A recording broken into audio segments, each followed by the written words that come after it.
Las mataris o piedras juegan una parte importante en la vida del gangulero.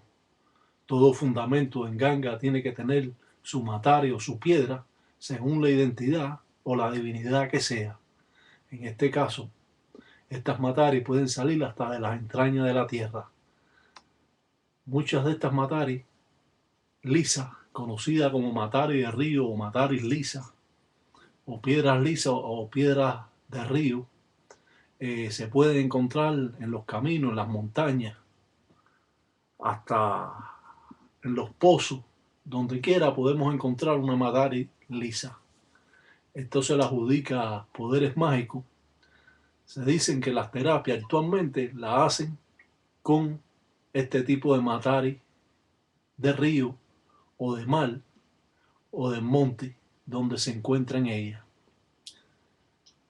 Cuando realizamos este tipo de trabajo, por medio de este dilongo o plato que tenemos firmado, hacemos la firma o el trazo que está en ella. Esta representa a una calabaza que representa en sí a la caridad del cobre, a Mamá Chola, la dueña de la mola, la dueña del dinero y la dueña de las barrigas y la dueña del loro. Vemos a Lucancasi o Candiampempe, el dios de las malas artes. Y aquí en el círculo que cruzan las dos flechas, representativo del lucero, el lenguaje, cuatro vientos. En la matari más grande representamos a Guatarián, Bochosio, San Norberto, el cazador que nunca falla.